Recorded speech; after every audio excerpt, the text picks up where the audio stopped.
Queridos amigos, estamos viviendo un momento fantástico de encuentro en este noveno congreso que nos ofrece la Universidad de Palermo, que es Interfaces, un congreso de innovación, de creatividad, que nos pone también de manifiesto todo lo que podemos ser capaces de trabajar de manera conjunta, los que estamos en el ámbito de las escuelas primarias, las escuelas terciarias, de nivel medio, superior, y cómo la universidad también encuentra estas maneras de coincidir. Es muy interesante pensar que somos 340 ponencias presentes, que en realidad algunas están compartidas con muchos profesionales, distribuidas en 33 comisiones. Esto es fantástico y estamos viviendo lo que sería la previa del festejo y celebración de los 10 años de Interfaces, que esperamos poderlos recibir con los brazos abiertos en la universidad. Como profe de la universidad, realmente para mí sería un placer poderlos abrazar y volvernos a encontrar en cada uno de estas comisiones como punto de encuentro, ¿no? Es fantástico esto, así que les agradecemos a todos por participar, les damos la bienvenida y les voy a contar un poco a todos nuestros oyentes que esta comisión se va a referir a la pedagogía y a la investigación interdisciplinar. Y fundamentalmente lo que vamos a poner hoy en eje son varios temas. Les voy a comentar un poquito a modo de presentación quiénes estamos integrando este proceso de intercambio. Vamos a tener con nosotros a Mariano Pelsen, que de acuerdo a su currículum nos está mostrando que él es profesor de enseñanza primaria, de nivel superior y también de nivel medio es licenciado en Ciencias de la Comunicación, representa al Mariano Acosta en Valvanera. Él va a hablar sobre cuando la transformación educativa implica un cambio individual y sistémico hacia una tecnología en la gestión. También vamos a tener la presencia de María Jimena Beredesovsky, espero nombrarlo bien, si no pido disculpas. Ella es de Córdoba, de la Facultad de Arquitectura, Urbanismo y Diseño. También es especialista en todo lo que tiene que ver con planificación territorial y asesoría en la dirección de planeamiento urbano. Con ella vamos a estar hablando de patrones naturales y mecanismos de formas arquitectónicas. También tendremos la presencia desde Brasil de Lubia Telma García. Ella nos va a hablar sobre el desenvolvimiento del material didáctico digital como apoyo para nuestros alumnos. Ella es licenciada en Administración de la Universidad de Santo Amaro. Así que, bueno, felicitaciones también por Brasil, que siempre está presente con nosotros. También compartirá nuestro espacio Marta Emilia Sánchez, del Instituto de Educación Superior. Ella también, digamos, hizo una formación en liderazgo, en innovación, y también pertenece a la Universidad Nacional de Salta. Va a compartir la diversidad de recursos para una diversidad de alumnos hacia un trabajo interdisciplinario. También contamos con Fabio Guzmán, que es de la Escuela Técnica número 32 de General San Martín, de la Ciudad Autónoma de Buenos Aires, con la evaluación de la educación en línea para las ciencias sociales. También Eleonora Gualaza, que es de la UP, así que es profe también de nuestra universidad. Ella nos va a compartir la experiencia audiovisual en clases remotas. Con Germán Darío Rodríguez Botero, vamos de Bogotá, muy bienvenido a Colombia. Vamos a estar analizando también desde su expertise universitario de la Universidad Nacional de Colombia, es arquitecto, docente e investigador, el Lego arquitectural, muy interesante. También, bueno, volvemos a Brasil, a Minas Gerais, del Centro Federal de Educación. Emily Bruñara nos va a compartir el concepto del cycle. Interesante lo del tema de vocalizarnos a la parte del diseño de moda. Así que muy bien, bienvenidas también para hablar sobre este tema. Vamos a hablar también con Vanessa Bouzap, profesora de las escuelas de nivel superior y terciario de Cava y de la provincia de Buenos Aires, juntamente con María Marta Villalba, sobre las reflexiones en torno al lenguaje inclusivo. Y con quien les habla vamos a estar viendo las comunidades de aprendizaje en microcápsulas conectadas con rostros y voces en el panel de la virtualidad. Así que dicho esto, queridos amigos, les damos la formal bienvenida a nuestros queridos oyentes y a quienes estamos aquí para compartir este intercambio durante todo este tiempo. Agradecer a todo el equipo de la Universidad de Palermo que pone a disposición técnicamente y también en todo lo que tiene que ver con la parte pedagógica para que podamos debatir estos encuentros.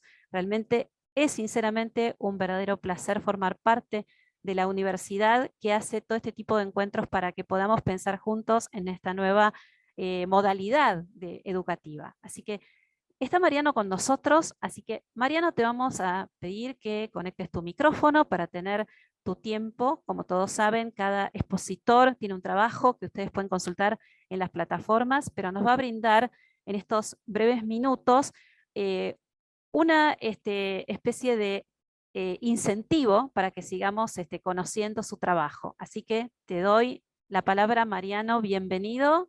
Y Bueno, tú eres el que rompe el hielo. sí, muchas gracias. El primero, el primero. Muchas gracias. Hola a todas y a todos.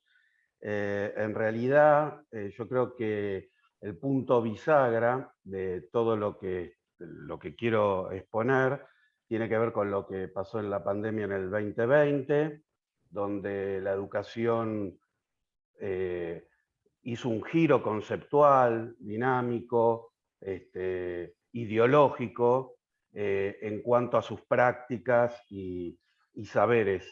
En consecuencia, se me ocurrió trabajar la cuestión de la tecnología de la gestión, porque me parece que en primer lugar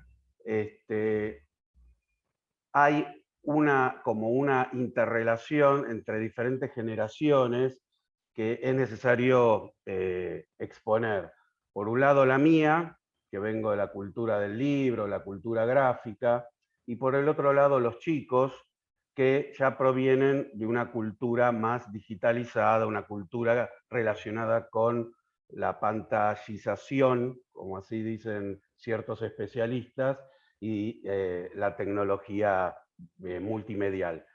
En consecuencia, considero que es un desafío estar incluido en la sociedad del conocimiento, una sociedad que dista mucho de la industrial, porque los alumnos comienzan a ser coprotagonistas del aprendizaje y coproductores de los saberes interdisciplinarios o transdisciplinarios. En consecuencia, tener en cuenta estas cuestiones dentro del ámbito escolar es salir un poco del molde o del formato escolar al cual yo y muchos colegas estamos acostumbrados a ser parte. En ese sentido, la gestión va más allá de la planificación que todos estamos acostumbrados a realizar y tiene que ver más que nada con la participación en conjunto, con una participación colectiva, donde se van construyendo los saberes, donde se van compartiendo y no donde se sugiere la fragmentación. Muchas veces hemos sido partes de una educación donde los saberes estaban separados, donde los saberes parecería que no tenían que estar compartiendo la resolución de un problema, y creo que es el momento como para poder transformar esa idea y hacerla colectiva. Desde ese lugar también el cambio sistémico tiene que ver con la participación de todos en los proyectos educativos, por eso esa tecnología de la gestión, donde todos nos podamos escuchar y donde realmente todos podamos participar. Y cuando digo todos, me refiero al equipo directivo, al equipo docente, al personal auxiliar, tutores, coordinadores, docentes y también las familias. Pero ir más allá de esa tecnología también implica recibir otras organizaciones y otros espacios culturales y sociales que tienen ya que ver con lo social, ¿no? Con la región donde está inserta la escuela. En definitiva, una vez que tengamos en mente esta idea de trabajo colectivo, vamos a poder hacer uso, apropiación y, por sobre todas las cosas, acceso de la tecnología en la escuela. Obviamente yo vengo del papel y me dirijo a la pantalla, los chicos de la pantalla se dirigen al papel, en consecuencia lo que me gustaría que la escuela empiece a hacer es un encuentro entre culturas, un encuentro donde podamos compartir diferentes prácticas, diferentes expectativas, y a partir de eso generar esa gestión que yo trato de exponer, donde no solo tengamos en cuenta los actores que fui mencionando con anterioridad, sino también tener en cuenta el tema de la infraestructura, cuál es la cuestión de la conectividad que tienen las escuelas, porque seguramente estarán pensando, pero en ciertas escuelas no hay conectividad, en otras escuelas no hay infraestructura, en otras escuelas no hay computadoras. Bien, en consecuencia, como dije anteriormente también, la escuela debe trabajar mancomunadamente con el ministerio y otros organismos que puedan ir facilitando este tipo de prácticas. ¿Es difícil? Por supuesto que es difícil, pero no es imposible. Por sobre todas las cosas, cuando en esta sociedad del conocimiento tenemos que ayudar a que los chicos aprendan a resolver problemas, porque vivimos en momentos inestables, turbulentos, donde hoy posiblemente no sea lo que va a ser mañana, y en consecuencia esta tecnología va a ayudar a que podamos insertarnos mejor en esta sociedad. Por eso hablé del sistema, por eso hablé también del cambio individual, pero fundamentalmente esta cuestión colectiva va a hacer que podamos todos, dentro del todo, poder transformar cada una de las escuelas. Escuelas que tienen que trabajar en red, que tienen que poner en práctica esa nueva manera de trabajar y conjuntamente con las nuevas tecnologías poder realizar y poner en práctica nuevos proyectos educativos. Me parece que esa es la idea del cambio y de la tecnología de la gestión. A principios del siglo XX, las tecnologías también hicieron ruido en la escuela. Implementar un cuaderno, implementar una carpeta, fue un gran cambio y que en muchos casos hubo resistencias. Creo que hoy pasa lo mismo con las computadoras, con las tablets, pero me parece que si dejamos de entender la tecnología como una herramienta, como una cuestión artefactual, y le damos lugar a una cuestión más asociada a lo cultural, a los usos y apropiaciones, posiblemente hagamos realidad esta manera de empezar a encarar la educación.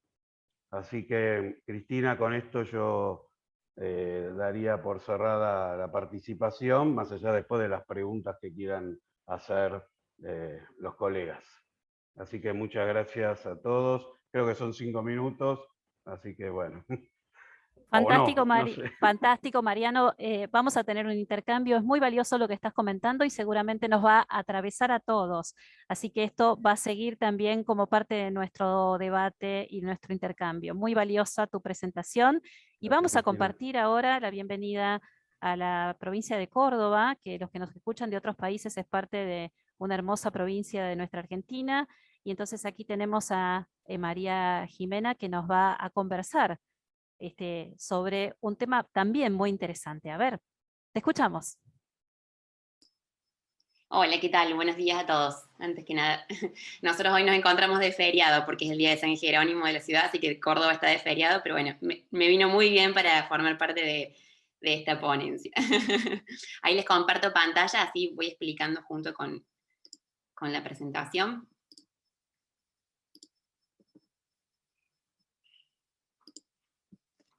Ahí lo están viendo, ¿correcto? Perfecto. Bien, perfecto. Bueno, como bien lo decía Cristina, digamos, esta ponencia se llama De patrones naturales y mecánicos a formas arquitectónicas. Esta ponencia se enmarca en una investigación científica que tiene subsidio de CECIT, de la Universidad Nacional de Córdoba, y que venimos desarrollando en un periodo desde el 2018 hasta el 2022. Ya estamos en la última instancia, próximos a realizar una publicación de toda esta investigación. Como bien decía, se enmarca en la Universidad Nacional de Córdoba, en la Facultad de Arquitectura, Urbanismo y Diseño, y particularmente en una materia de segundo año que se llama Morfología 2B. Perdón.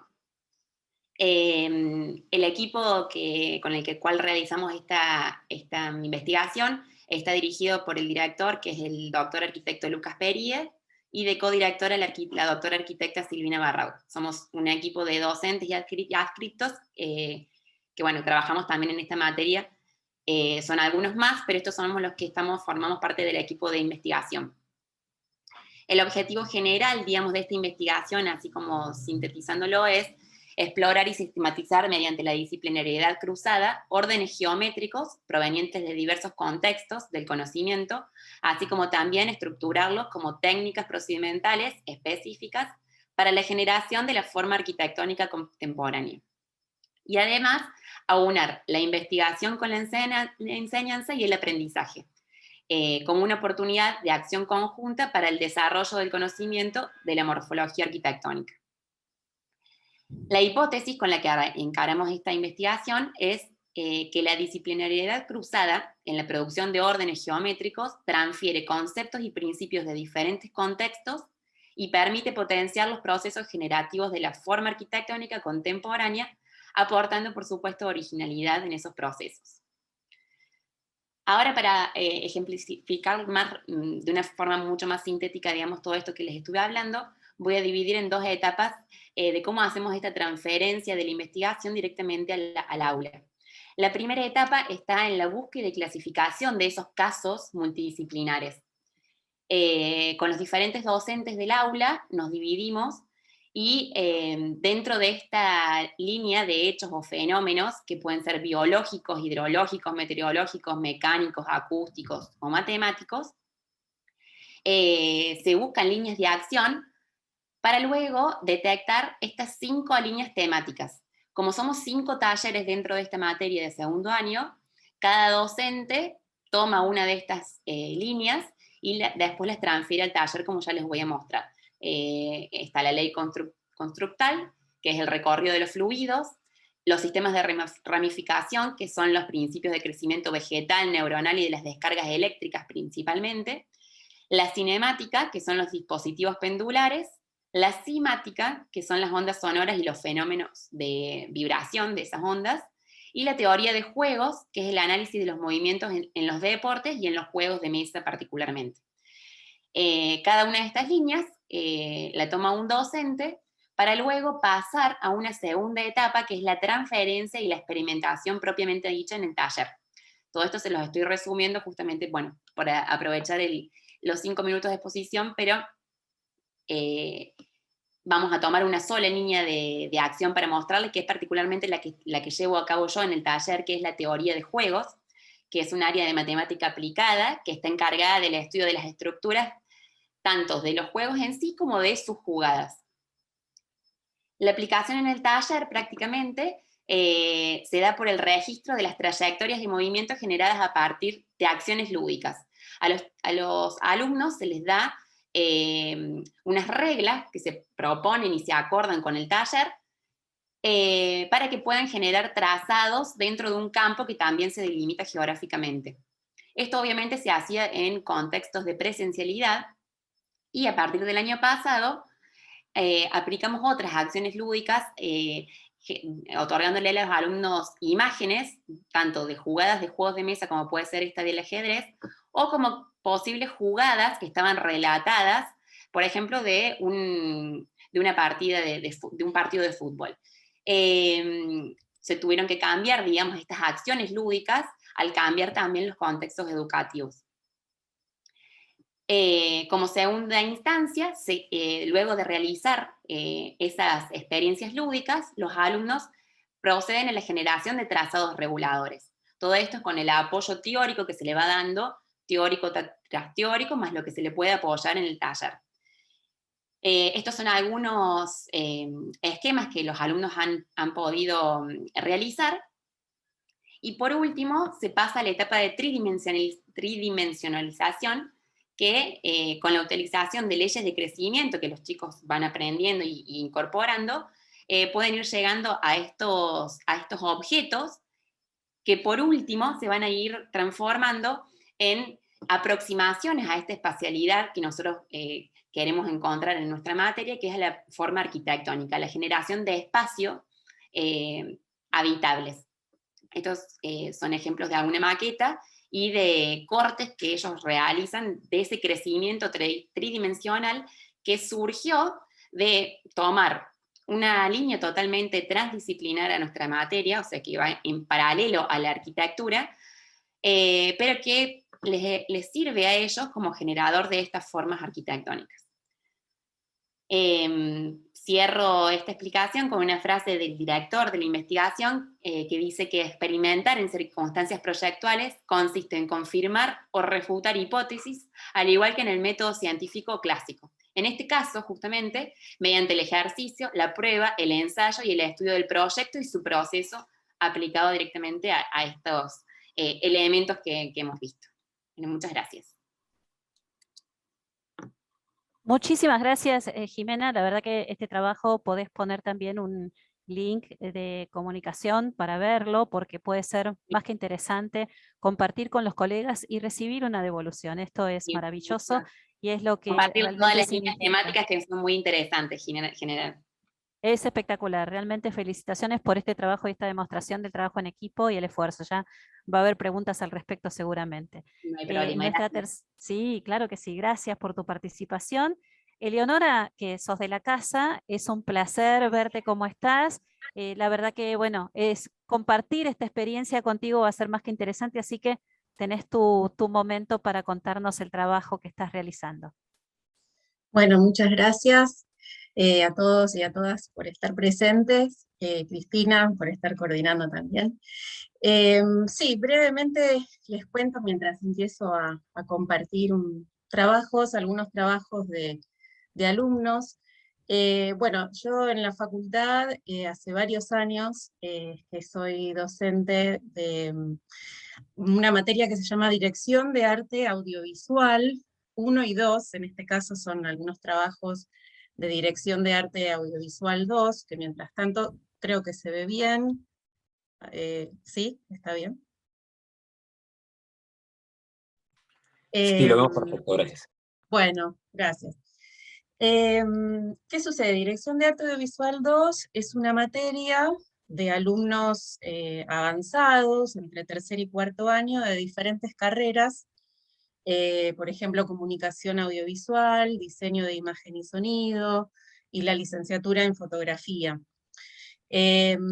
Forma parte de un grupo de materias, digamos, en la facultad están divididos por proyectos pedagógicos, en parte de acuerdo al proyecto integrador, que sería como el final de la materia, que bueno, que en nuestro caso, como casi todas las materias audiovisuales, tienen como proyecto integrador la realización de un cortometraje, que en el caso de Dirección de Arte 2, el cortometraje es un videoclip, ¿sí? O sea, un poco con la idea también de estas materias del último tramo, pensadas más como proyección profesional, en donde los grupos son trabajos grupales, los chicos, la idea es que se contacten con músicos, con bandas musicales, etc., y que en conjunto se haga toda la propuesta de dirección artística, o sea, color, vestuario, estética general, iluminación, etc., con ese grupo.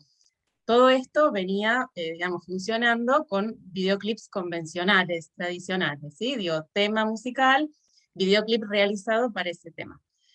Llega la pandemia y como casi todas las materias con proyectos, proyectuales, en donde sobre todo en el primer año de pandemia y parte del primer cuatrimestre, el tema de reunirse, alquilar equipos, perdón, convocar actores, actrices, a los músicos, bueno, claramente era muy complicado y tuvimos que reformular completamente los finales, ¿no? Los proyectos integradores.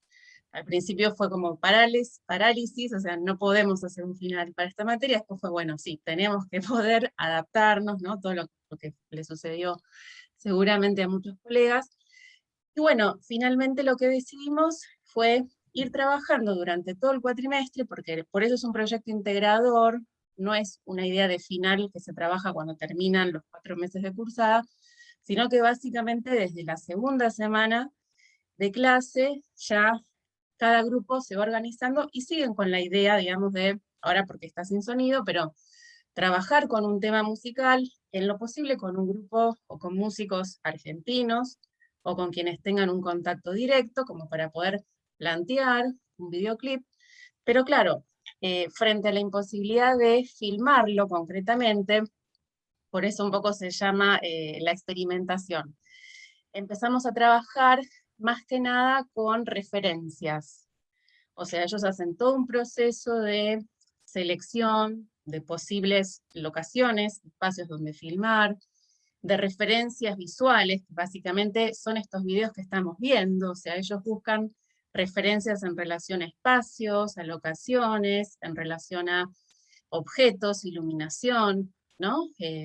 Decorados, todo lo que tiene que ver con la dirección de arte, y a partir de estas referencias arman el videoclip. ¿Sí? En lo audiovisual, esta técnica se llama algo así como fan footage, o sea, trabajar con material preexistente, no con videos filmados por ellos, ¿no? Y a partir de todo este material, una especie de collage audiovisual, por eso esta idea de la experimentación, ellos resumen conceptualmente esta idea que, bueno, que en principio, suponiendo que en algún momento se pueda hacer el videoclip como tal, lo van a llevar a cabo con actores y actrices convocados por ellos, con filmación realizada por ellos mismos, ¿sí? Entonces un poco esa es la idea y lo que queríamos compartir, porque no es que nos paralizamos y dijimos no se va a poder filmar, como no se pueden filmar cortos, no vamos a poder hacer el final de la materia, sino cómo resolverlo para poder adaptarlo a este contexto. De todas maneras, en este segundo cuatrimestre, como todo se empezó a liberar un poco más, fue cambiando, digamos, de hecho hay grupos que sí van a filmar, o sea, tienen planeado, digamos, filmar para este cuatrimestre, y otros que decidieron, por ejemplo, hacer videos más breves, que en audiovisual se llaman teasers, que serían como presentaciones de lo que sería el videoclip, o un tráiler de una película, por ejemplo, como para tener una referencia, para que esas bandas musicales con las que ellos están trabajando puedan hacer como una especie de promoción en redes sociales, que generalmente son videos más breves, ¿no? Entonces, ya es como que están pasando a producir ellos, o sea, material, pero bueno, de a poco, digamos, de esta experimentación, ¿no? Con imágenes preexistentes que ellos eligen por criterios conceptuales, estéticos y demás, ya pasaron a producir, ¿sí? Pero en formatos más pequeños. Esperamos que ya para el próximo año, digamos, se pueda hacer el videoclip con el tema completo, pero me parece que también esa posibilidad de poder experimentar con un lenguaje por ahí audiovisual que no es el narrativo, ¿no? Por ejemplo, hay una canción y se cuenta una historia en base a esa canción, sino generar climas, atmósferas visuales, les va a quedar ya como práctica para futuros trabajos, más allá de que se pueda salir a filmar, digamos, ¿no? Material propio. Entonces, bueno, un poco esa era la idea para compartir con ustedes, que después obviamente podemos seguir conversando. Gracias. Gracias, Eleonora. Qué bueno este tema de la adaptabilidad. La resiliencia es un elemento fundamental para nuestro proceso de aprendizaje. Estamos aprendiendo todos en este proceso, en esta nueva oportunidad, a usar la herramienta y a generar estos espacios. Así que muchísimas gracias por tu trabajo. Vamos a darle la bienvenida a la ciudad de Bogotá, porque está con nosotros Germán Darío Rodríguez, que nos va a compartir también algo que tiene que ver con la arquitectura, que en realidad nos atraviesa a todos en la visión del sitio donde vivimos y donde estamos. Germán, te escuchamos con Muchas atención. gracias. Gracias por la oportunidad. Un saludo para todos.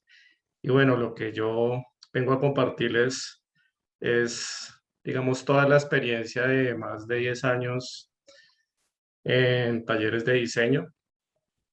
Es una experiencia que ha tenido que ver con la creación de un Lego para enseñar a diseñar, a componer. Y bueno, pues yo les voy a compartir mientras hablo parte de este material, pues que es bastante extenso.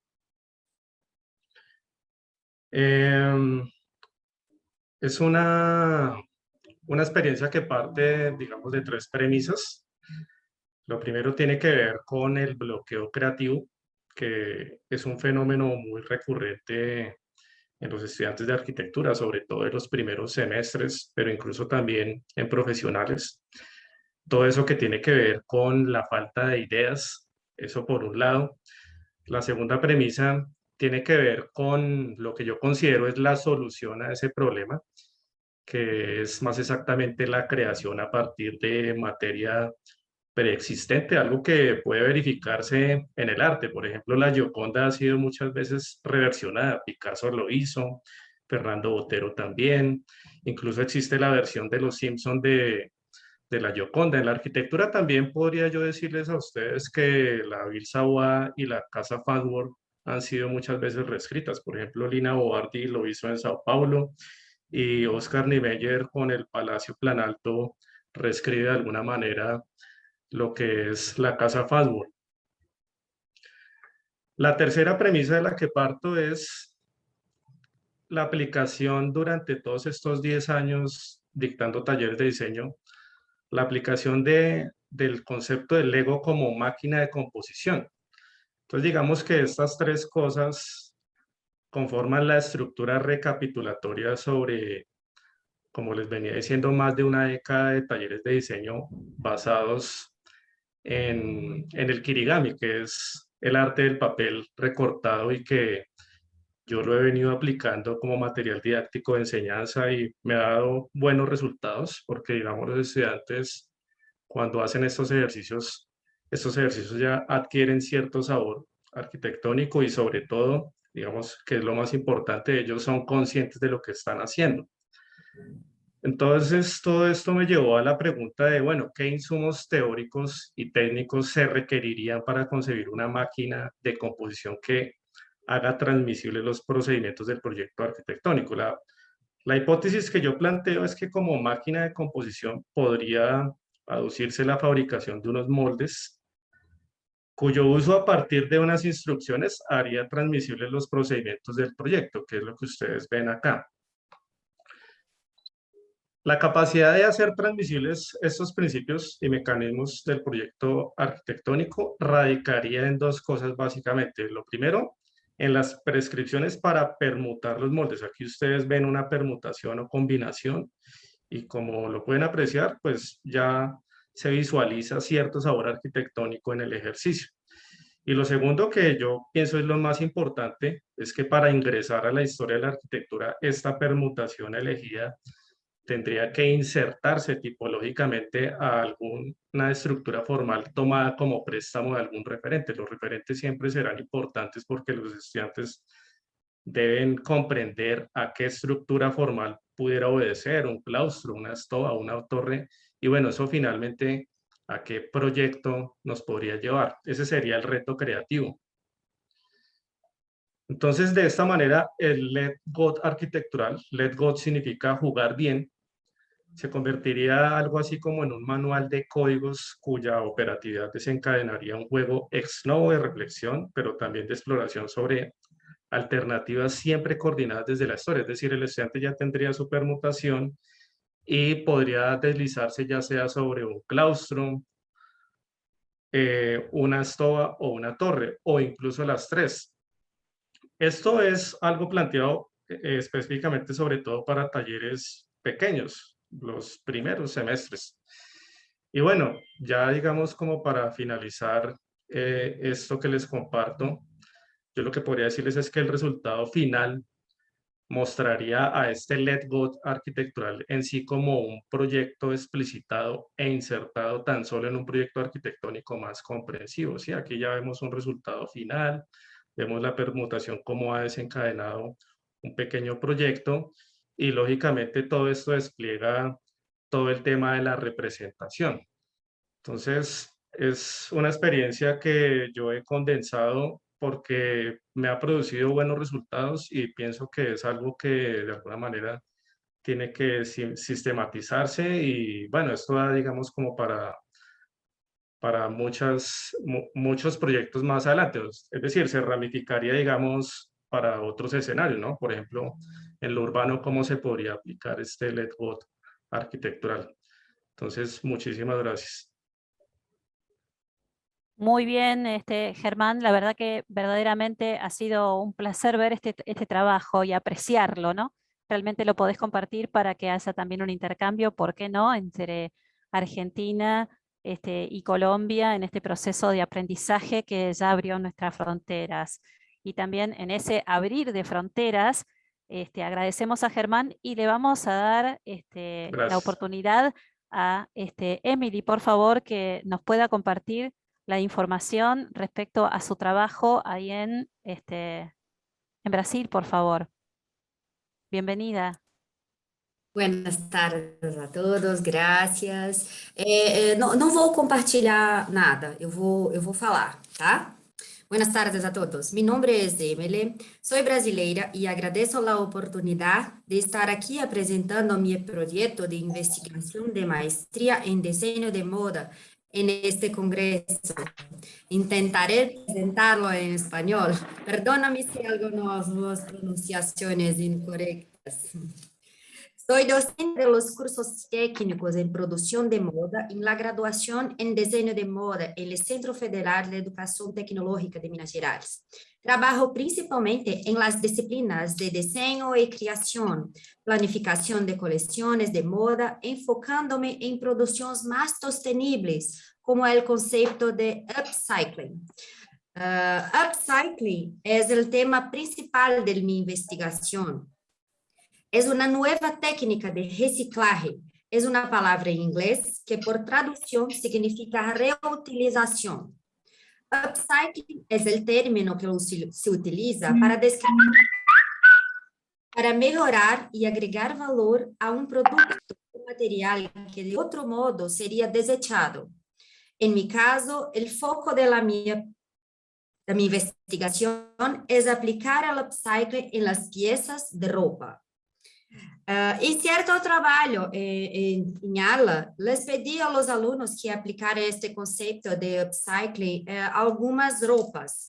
Es decir, les pedí a los alumnos que transformaron una ropa desechada en una nueva ropa con mejor estética, menor apariencia, reciclando para favorecer la utilización de la pieza durante más tiempo.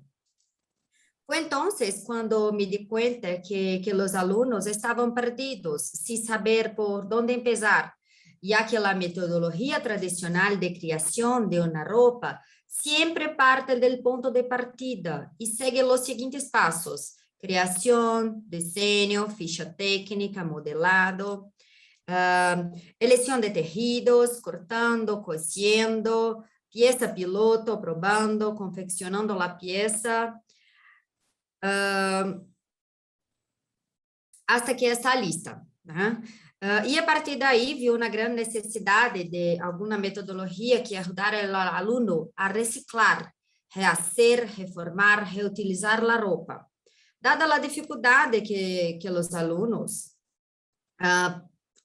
para renovar a roupa, para que tenha um novo estilo, me propuse estudar estas metodologias tradicionais de criação para logo insertar e adaptar nessas etapas formas de reciclar piezas y crear nuevas piezas a partir de piezas confeccionadas, que es decir, aplicar el concepto de upcycling dentro de la metodología tradicional de creación de diseño de moda para ayudar y enseñar a los estudiantes cómo hacer un buen reciclaje y tener un mejor uso de la pieza antigua.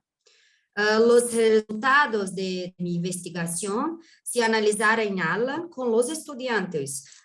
Mi propuesta es insertar en los pasos metodologías tradicionales algunos pasos como desmontar o desconstruir la pieza, analizar el modelado, analizar los tejidos utilizados, tomar las dimensiones de las piezas y generar alternativas para nuevos modelos de nuevas piezas con dibujos.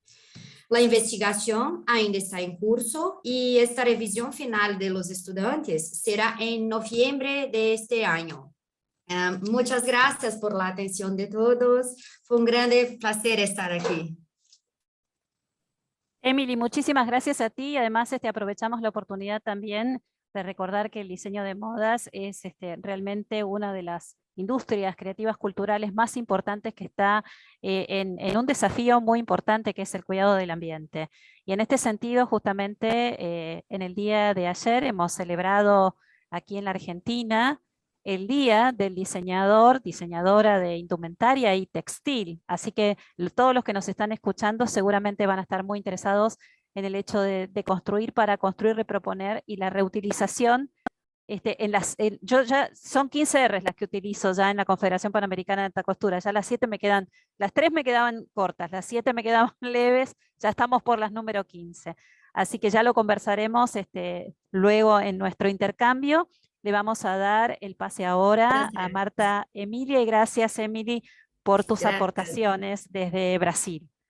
Marta Emilia, ¿qué tal? ¿Cómo estás? ¿Puedes activar tu micrófono, por favor? Te damos la bienvenida.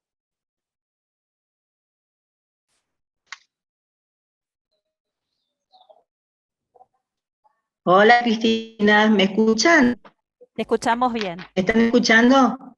Perfectamente. Bien, bueno, muchas gracias. Bueno, gracias. En primer lugar, agradecer a la Universidad de Palermo por este espacio. Bueno, estuve escuchando todas las ponencias y yo, bueno, quiero aportar un poquito en esta oportunidad como pedagoga y como especialista en la educación, porque mi tema me parece que hace referencia un poquito a cada uno de ellos, ya que me interesa mucho esta temática de la diversidad de estudiantes y la diversidad de formas de enseñar de nuestros docentes de las distintas universidades y de los institutos de educación superior, que es donde yo trabajo, y la verdad hemos tenido una hermosa experiencia de alguna manera con la pandemia en el 2020, pero la temática tiene que ver con eso, con atento a la gran diversidad de los estudiantes con las que cuentan las distintas instituciones, y revisando y revisitando un poquito lo que son nuestras prácticas pedagógicas a través de la escritura, de la narrativa, de la memoria individual y de la memoria colectiva, podemos decir que hay un cambio de paradigma en cuanto a la función docente y al rol del docente que se desempeña. Hablando un poco del tema generacional, de los cambios digamos, de paradigma en relación a lo que nosotros veníamos tomando como trabajadores, hablo de los docentes, de los profesores de los distintos ámbitos y niveles, en cuanto veníamos, digamos, formados con ciertos paradigmas de complejidad, con paradigmas de cotidianeidad en relación a la función que teníamos que desempeñar dentro del aula. Me parece que hoy tenemos que tomar conciencia justamente porque, como dice Rebeca Anijovic, hay nuevas aulas heterogéneas, pero también tenemos que pensar que hay una diversidad de alumnos heterogéneos. Tiene que ver con eso un poquito lo que a nosotros nos lleva a la reflexión en el trabajo que yo propuse a la Universidad de Palermo. ¿Qué significa esto? Que nosotros, sobre todo los que tenemos cierta edad, de alguna manera tenemos varios años de trabajo en aula, nos hemos basado mucho en esto de la metáfora del reloj. Es decir, a través de esa compleja función tradicional, conductista que teníamos de la formación docente, hablando de ello, pensábamos que este artilugio, esta cuestión de que seguir como las agujas del reloj, esa dinámica, digamos, del trabajo con un determinado grupo de estudiantes, hoy ha cambiado con el uso de la tecnología y de la implementación de las clases híbridas, bimodales, la no presencialidad que estamos manejando mucho ahora con mucha más fluidez que antes del 2020, porque en realidad nuestros institutos que por ahí tenemos poco acceso a Internet en algunos casos, y los chicos, sobre todo nuestros estudiantes, que son en muchos casos con mucha vulnerabilidad social, de alguna manera, es importante también nuestra función. Cuando hablo de la metáfora del reloj, me refiero a que los nuevos paradigmas y la configuración que nosotros, escolares, que nosotros tenemos que tener en nuestras prácticas, tienen que cambiar.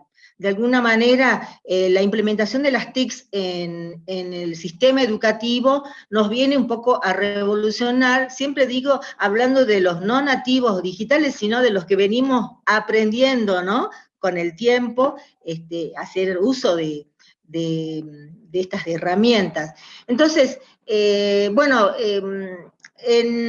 la gestión puedo decir que a través de la experiencia, yo noto que hay, que podemos visualizar nuevas formas de enseñar, no tanto nuevas formas de enseñar, pero sí nuevas formas de aprender de nuestros estudiantes, adolescentes, jóvenes, y que nosotros tenemos que estar un poquito a la altura de sus circunstancias. Yo lo noto mucho en mi instituto, muchos docentes no se resisten, pero sí es muy complejo tener que transformar una clase presencial a una virtual. Yo creo que eso es un poquito nuestro desafío como educadores, en este siglo, y en realidad pensando en una escuela mucho más dinámica, saliendo de un formato que tiene que ver con las estructuras que tenía, ¿no?, hasta antes de la pandemia, porque nosotros siempre vemos, yo por lo menos denoto esa diferencia entre salir del aula,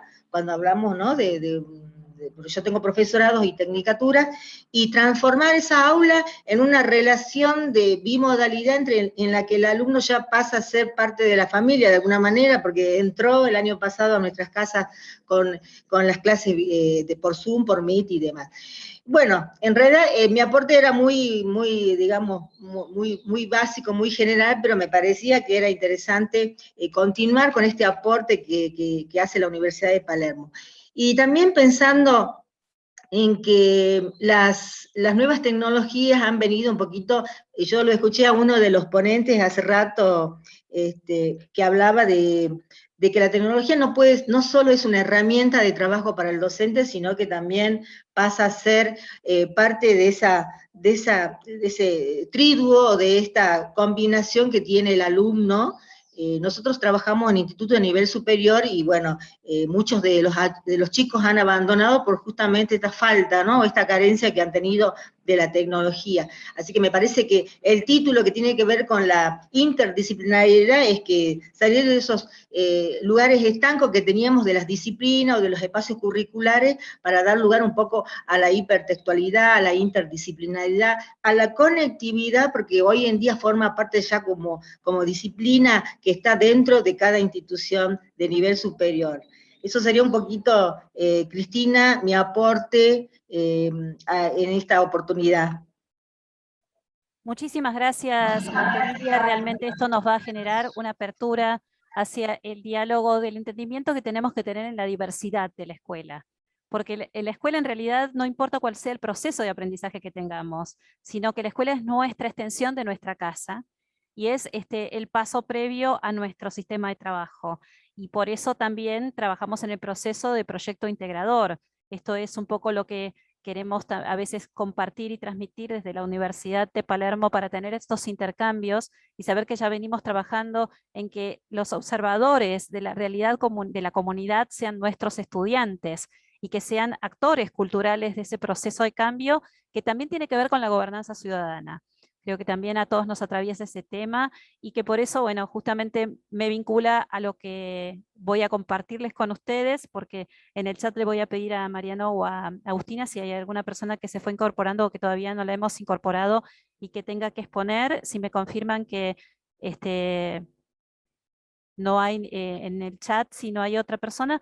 Mientras tanto les voy a ir contando cuál es la presentación que se vincula con las comunidades, que es lo que he intentado de alguna manera querer reflexionar sobre lo que nos ha ocurrido en la pandemia, Entonces, en esta oportunidad, ver a la comunidad de aprendizaje en estas microcápsulas conectadas, porque entiendo que somos rostros y voces en un panel de la virtualidad, y eso es lo que también quienes enseñamos nos enfrentamos a un nuevo escenario, es un escenario innovador el nuestro, porque nuestras clases tienen que aplicar nuevas herramientas, entonces muchos tenemos este cambio generacional interesante, y para mí la escuela sigue siendo un todo, como les decía, o sea, nosotros le damos importancia y vida a la estructura, disfrutamos del lugar porque ahí socializamos, y es el valor humano, esto tan apreciado que es el factor del encuentro, porque la escuela está llena de experiencias. Entonces el aula virtual tiene que generar este panal de abejas, pues la abeja, como ustedes saben, hay un cartel enorme que, digamos, en la NASA dice que una abeja, en realidad aerodinámicamente no podría volar, pero ella no lo sabe, y sin las abejas no podríamos sobrevivir, nuestro planeta no existiría. Entonces, sin nosotros, nuestro planeta no existe, porque somos nosotros esos actores culturales de ese proceso, y fundamentalmente tiene que ver con que pensemos en esta mirada de comunidad de aprendizaje, porque es importante lo que nos ha logrado generar estas cápsulas en las cuales nos conectamos con ventanas activas, y el aprendizaje colectivo, que enhorabuena vino para quedarse. La tecnología es una aliada, entonces esta posibilidad que nos recrea el tema de pensar en el bullicio de los recreos, en el tema de que las aulas estén abiertas, que podamos recibir en nuestra universidad, que también es la casa de nuestra comunidad, porque siempre hacemos actividades abiertas para aprender, para investigar, para desarrollar distintas actividades, incluso lo lúdico, para jugar, para que socialicemos a partir de que sepamos todos de que formamos parte de un proceso en el cual somos compañeros de ruta en ese aprendizaje, y hay una facilitación por parte de nosotros como docentes para la evolución constante. Hay un proverbio muy interesante que dice que cuando el alumno esté listo, el maestro aparecerá. Tenemos muchos maestros en la gran lección de la vida, y esta lección tan grande que nos da la pandemia nos hizo activar nuestra resiliencia. Creo que descubrimos en las herramientas de vinculación el salir de un confort en el cual estábamos acostumbrados, y entonces esta interdisciplina, esta comisión que nos propone también verificar cómo la pedagogía nos hizo que los docentes diseñemos aulas más significativas con tareas motivadoras, que nuestros alumnos aprendan a que la evaluación es continua en sus actividades, porque mejoramos en manera progresiva y porque esos resultados los vamos monitoreando, y con quienes aprendemos es con quienes compartimos esa experiencia. Los docentes generamos este proceso de apertura para que nuestros estudiantes también sepan que ellos son maestros de su propio proceso de aprendizaje, y que somos en realidad los que los vinculamos con la bibliografía y con la observación, los sentidos, las emociones, la inteligencia emocional aplicada a los diferentes aspectos de este aprendizaje que tiene que ver con este proceso en el cual ellos se vinculan con lo que quieren hacer y con quién quieren ser. Por eso nuestra universidad también permite que construyas este proceso de tu propia carrera a partir de entender que sos un profesional en ese camino, que no estás esperando un título para hacer una actividad concreta que te beneficie a vos mismo, sintiéndote útil frente a otros, y que esa comunicación tiene que también ser un desafío de cómo te vinculás con quienes te rodean para ser parte de un proceso de desarrollo productivo. Sin desarrollo regional, no podemos avanzar a pensar que podemos generar actividades en las cuales puede hacer una acción rentable que afecta significativamente al medio ambiente cuando pensamos en la sostenibilidad. Y la escuela tiene ese gran desafío, ese tema de mirar hacia adentro, de que la parte directiva está teniendo esta lectura que nosotros aprendemos en la escuela, aprendemos en todo el proceso de vida, y la escuela es el tránsito de vinculación y muchas veces de contención, porque las familias a veces se rompen y nosotros pasamos a ser los guías de nuestros estudiantes también en su concepto de formación de vida y educación en valores. Creo que todos aprendimos en este proceso que esa voz que a veces es en este panel que yo estoy mirando ahora, la única que estoy viendo conectada es a María Emilia con su rostro, pero el resto de los rostros no los vemos, a veces porque no tenemos suficiente conexión. Es un gran desafío de gobernabilidad, de políticas de Estado que tenemos que tratar de favorecer para que todos tengamos equitativamente esta oportunidad. La universidad nos ofrece este espacio de encuentro, nos ofrece la gran oportunidad de ser parte de equipos interdisciplinarios y fundamentalmente, y quiero resaltar, el gran trabajo que está conectada con nosotros María Elena, realmente con todo el equipo, con Agustín y con todo el equipo de trabajo, hace posible esta vinculación con las distintas escuelas. Y los que nos escuchan luego en estas comisiones que se replican en nuestro canal de YouTube, hacen que también multipliquemos lo que nosotros hacemos. Mientras mayor difusión le damos a todas las actividades que piensen que la universidad hace un gran esfuerzo, las actividades son gratuitas, la posibilidad de intercambio, el crecimiento académico, la posibilidad también de la visibilidad de los trabajos de nuestros estudiantes, porque nosotros somos embajadores de ese proceso. Y eso es importante entenderlo, los eventos, toda la capacidad online que puso la universidad en distintas plataformas, los talleres, los invitamos a Interfaces el año que viene, vamos a tirar la casa por la ventana, eso fue lo que dijo María Elena y así le creemos, así que así va a ser, y piensen ustedes lo importante que es estas experiencias que compartimos en el Congreso de Enseñanza del Diseño, en la posibilidad también que operativamente las escuelas participen de este proceso de aprendizaje conjunto y den visibilidad a todo lo que hacen, y esto es importantísimo. Las diplomaturas que pueden generar en América Latina a través del proceso de vinculación con la universidad. Así que quedo abierto a este debate que vamos a hacer en forma conjunta. Yo creo que Mariano, Jimena, Eleonora, Germán, Emily y Marta Emilia, les pedimos que si pueden encender sus cámaras también para que podamos tener también la visibilidad de todo su trabajo y todo lo que hay atrás de todo esto, pues esto es importante, que no estamos solos, sino que somos un equipo de personas trabajando, esto es importantísimo, y además hay algo muy interesante que es convidarlos para que debatamos, porque creo que es interesante este intercambio, más allá de lo que presentamos como trabajo académico que se publica en reflexiones, en la parte, digamos, de publicaciones de la Universidad de Palermo, como tenemos también las actas, los diarios de comunicación. Esto es un gran esfuerzo en el cual todos intervenimos, somos parte de un todo, y creo que acá de alguna manera voy a hacer alguna valoración respecto a lo que vimos hasta ahora, ¿no? Tenemos por un lado el tema de la gestión en formato de escolar, los saberes compartidos, la oportunidad también que tenemos de transformar estas ideas que nos propuso Mariano, el tema de trabajar de manera colectiva. Con Jimena también vemos la arquitectura que tiene también de la mano de Germán, este tema de la visibilidad de lo que hay alrededor de la morfología de la arquitectura y los procesos en los cuales hay un equipo interdisciplinario para trabajar en este camino, como la arquitectura en realidad atraviesa toda la vida del ciudadano en todos sus conceptos, y acá creo fundamental que el diseño inclusivo es un factor determinante en el entendimiento de cómo podemos hacer que ese diseño que pensamos, ideamos y generamos sea para todos. Pensar en la discapacidad, en la inclusión de las personas con edades avanzadas, con una evolución activa, porque todos somos adultos con evolución activa.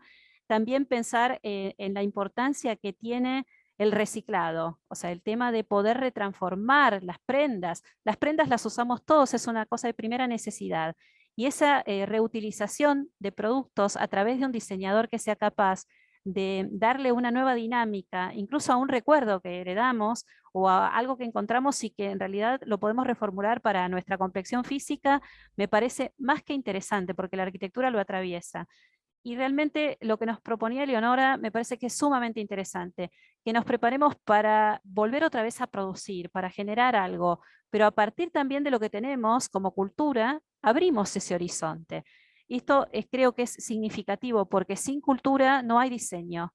Sin tener algo que nos transforme, sin tener un motivo que nos haga ser partícipes, actores de una realidad. ¿Cómo podemos invertir en nuestra inteligencia emocional, en lo que nos vincula a la escuela, en poder hacer inversiones en nuestro propio lugar físico, en pensar que el estudiante también quiere tener un lugar mejor, bueno, que se involucre también con ese lugar mejor, con su comunidad, con su plaza, con su lugar próximo?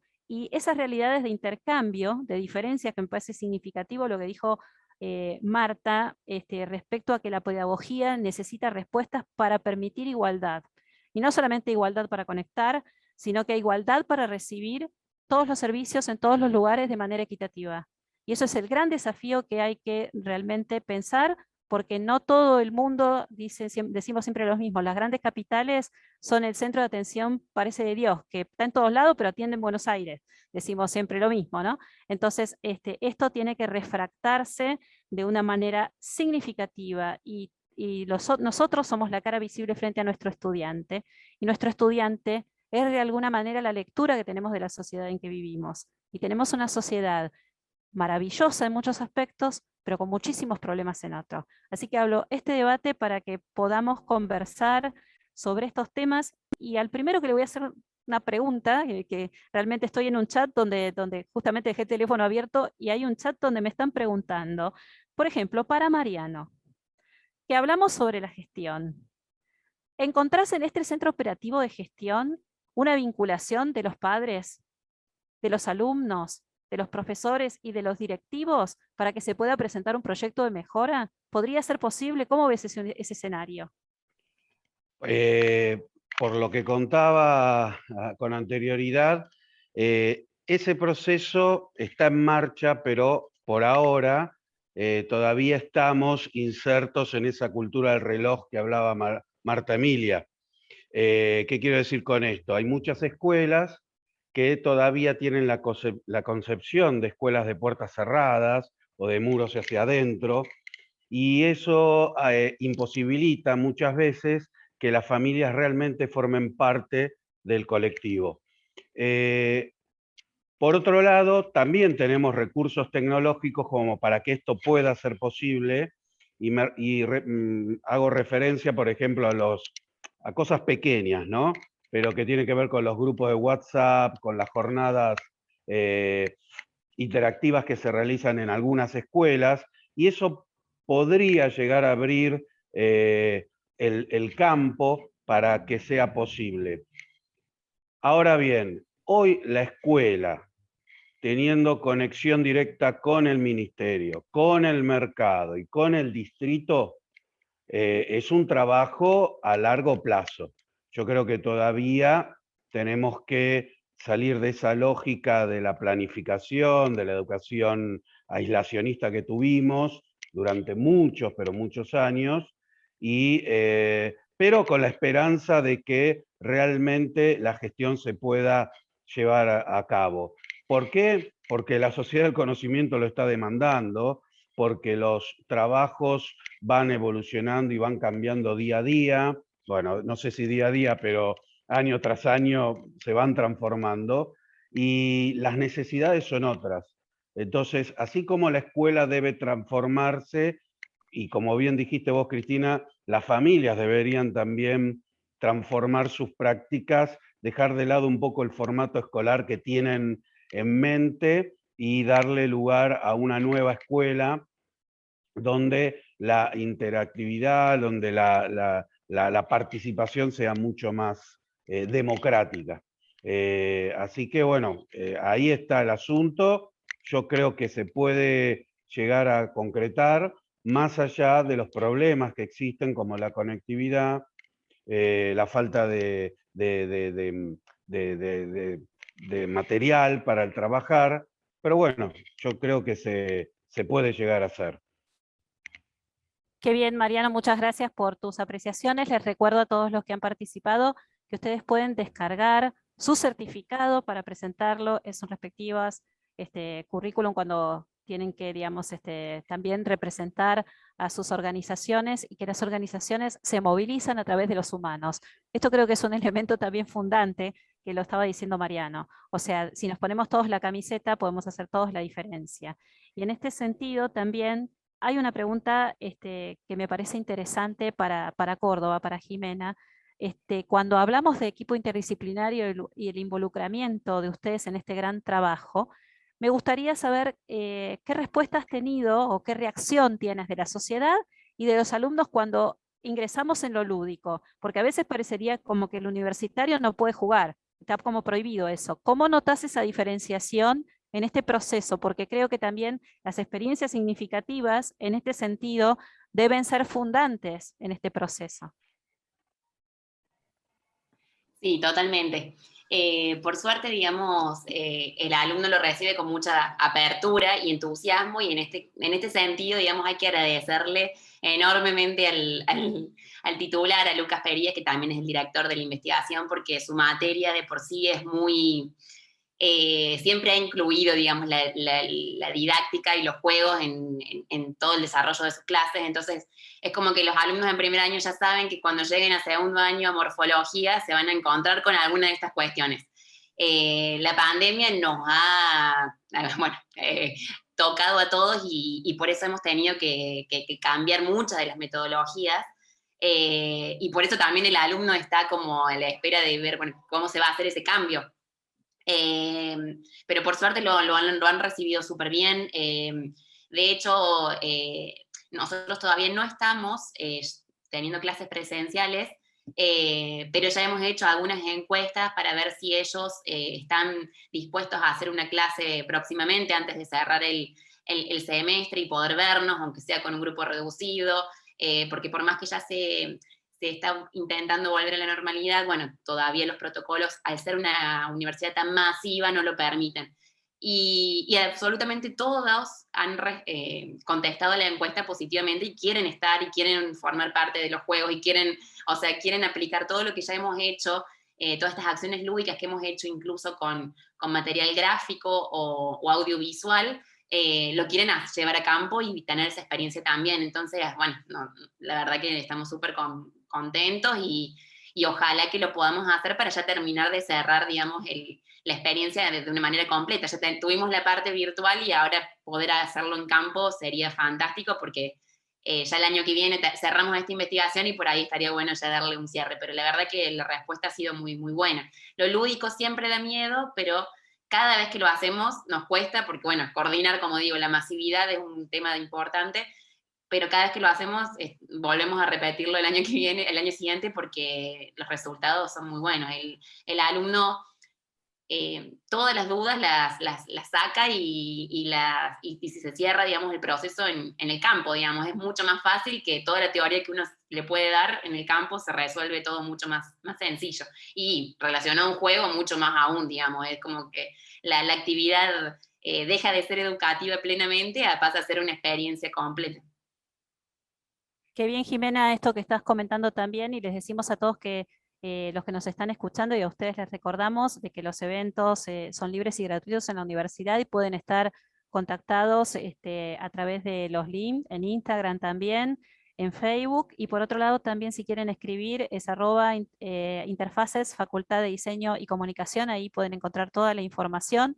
Y también hay una cosa interesante en todo esto que me sirve de disparador con lo que dice Jimena.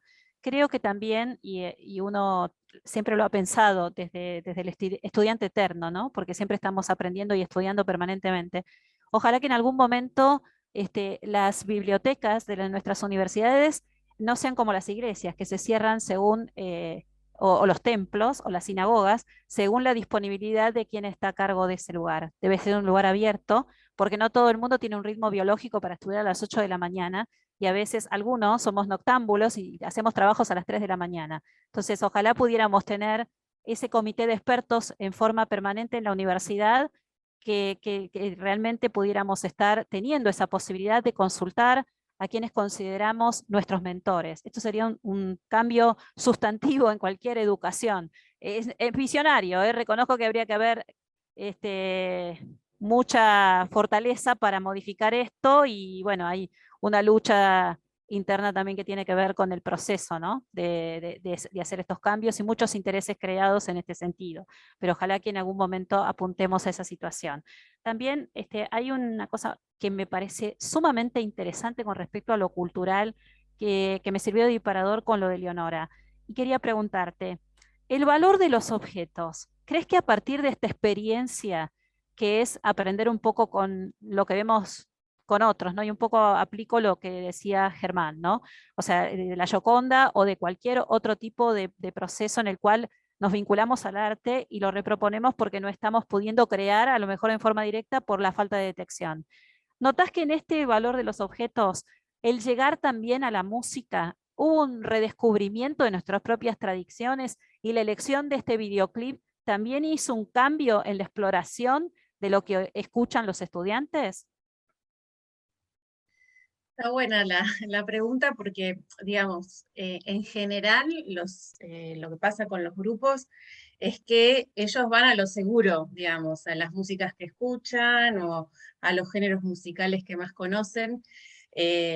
Sin embargo, así todo, hay grupos que, por ejemplo, han hecho videoclips, por ejemplo, de folclore, de tango, ¿no? O de músicas tradicionales, depende del país de donde vengan.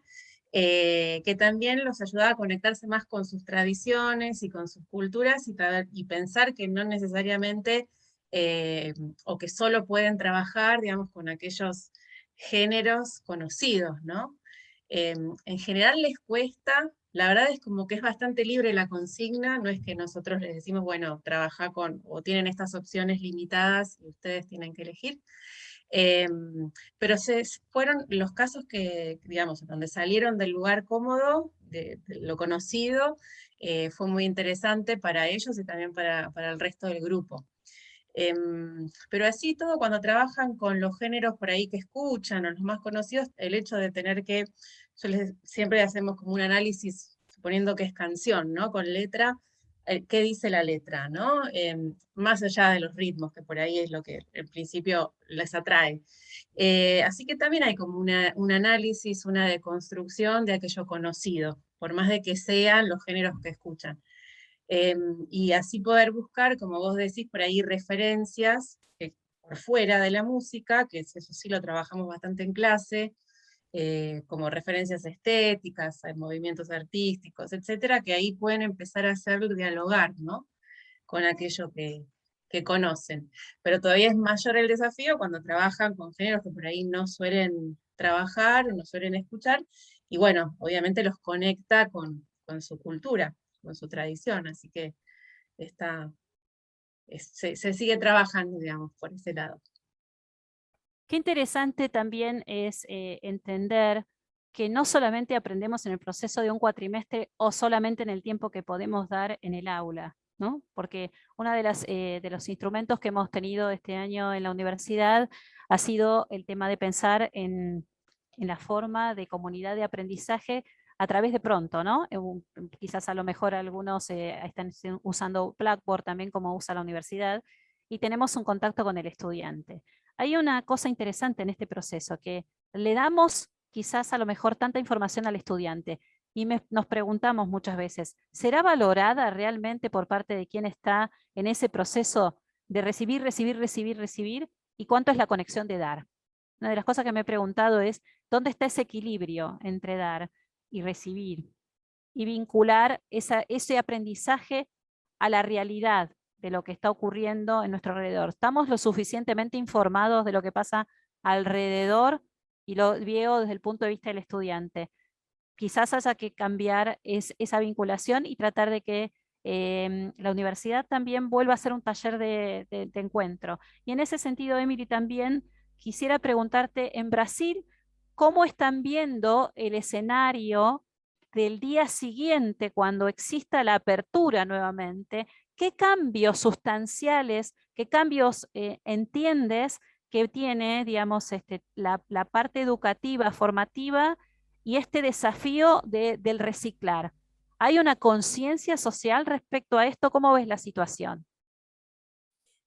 Sim, há uma consciência, as instituições em geral, elas já estão aplicando essas questões sustentáveis, né, sosteníveis, dentro dos processos de aprendizagem. Por exemplo, nas escolas de design, todas as escolas, a maioria dos cursos aqui hoje, eles já têm disciplinas voltadas para reciclagem, disciplinas voltadas para questões sustentáveis dentro da grade curricular de cada curso. Então, essa questão de reciclar, de preservar o ambiente, de você evitar que faça um novo produto e você reuse o produto que já é feito, já foi produzido, é uma cultura que já tem sido bastante divulgada aqui no Brasil. Então, as marcas de roupas, elas estão usando isso até como uma certa estratégia de marketing também, para poder vender mais e você passar uma imagem melhor da empresa, que é uma empresa que se preocupa com o ambiente, se preocupa com as questões de sustentabilidade. Então, são preocupações que já vêm tomando proporções maiores. Ela começou pequenininha, mas ela está crescendo aos poucos. E com os projetos que temos feitos dentro das instituições, isso ajuda muito, como, por exemplo, esse projeto que eu tenho feito, de reciclar, você dar uma nova aparência às roupas, você refazer, reusar, reutilizar, né? Isso incentiva a não ter o consumo desenfreado que é imposto pela moda hoje, pelo fast fashion, né? O chamado fast fashion, que é esse fenômeno da moda rápida. Então, sim, já está sendo bem divulgado, já está sendo bem aplicado dentro de sala de aula, dentro dos cursos, dentro das grades curriculares, assim como na questão mercadológica também, dentro do mercado. Gracias, Emily, por comentarnos esto que también nos ayuda a este intercambio y nos permite también conocer a través de lo que le vamos a preguntar a Germán respecto a cómo está esta situación en Colombia respecto a ver si les pasa a todos lo mismo. Este bloqueo creativo que mencionaste, que es tan interesante, ¿cómo, digamos, lo ves plasmado en los trabajos de los alumnos, este condicionamiento a estar dentro de la propia casa, quizás un poco a veces con la posibilidad de encontrarse con el otro para poder interactuar distinto y ponerse de acuerdo? ¿Podemos salir de ese bloqueo general?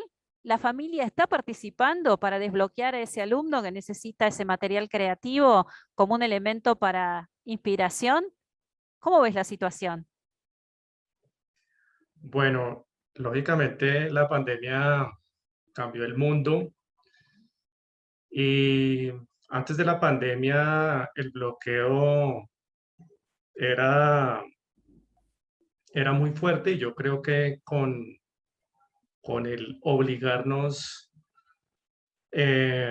ahora a estudiar por la vía virtual, yo considero que eso hace aún mucho más crítico el tema del bloqueo creativo, sobre todo porque los estudiantes no tienen aún esa experiencia y esa disciplina del saber buscar referentes. Sin embargo, yo creo que el Internet ofrece muchísima posibilidad, sobre todo porque los estudiantes ahora tienen la alternativa de estar averiguando a través de las redes toda esa circulación de material. Y ahí considero que está la posibilidad de desbloquearse, pero digamos no basta solo con el tener ese material a disposición, sino que ellos puedan ser conscientes de cómo procesar un método para que el referente le pueda a uno abrir, digamos, las rutas de la creatividad. Eso es algo en lo cual yo he venido haciendo mucho hincapié durante mi proceso investigativo. Sí, que no existe como un método estructural en las universidades, en las facultades, todo como que se basa en la prueba y el error. Uno ve en los talleres cómo los estudiantes presentan durante un semestre al menos unas 20 pruebas hasta que el profesor se la apruebe, y cuando el profesor se la aprueba realmente el estudiante no sabe por qué se lo aprobó. Simplemente sabe, bueno, fue porque le gustó, pero el estudiante realmente no sabe cuáles son las condiciones que llevaron a esa aprobación. Entonces, este Lego arquitectural que he venido trabajando tiene, digamos, esa inquietud, ¿no? Cómo el estudiante puede, en medio de su proceso, sentir que el Lego le está transmitiendo un saber, y en eso juega un papel muy importante la historia. Las cátedras de historia son realmente vistas por los estudiantes como casi materias de costura, como llaman aquí en Colombia, o sea, materias no importantes, pero resulta que la historia proyecta, y en la medida en que proyecta se convierte en el derecho a ingresar a la historia de la arquitectura. Uno como diseñador adquiere ese derecho es cuando mira la historia como como referente. Entonces, en ese sentido, el lenguaje arquitectural se vuelve un diálogo entre el estudiante, su herramienta y sobre todo ese referente. El referente es el que realmente le enseña al estudiante más que el mismo profesor. Eso es lo que yo pienso. Entonces, con la pandemia, si bien existe toda la posibilidad de conectarse al internet y extraer material, creo que hace falta, digamos, que circule métodos para poder apropiarse de eso. Incluso este lenguaje arquitectural, pues yo lo estoy ya, digamos, pensando desde el tema de los cursos online, que me parece que es una experiencia que podría al menos compartirse y dar como esa posibilidad, ¿no? Sobre todo por el tema en el que ahora todos nos movemos, que es por causa de la pandemia. Germán, esto también nos pone en un gran desafío de cómo encontrar la información. Esto es fundamental. Nos convertimos más que nunca en guías de nuestros estudiantes para este proceso.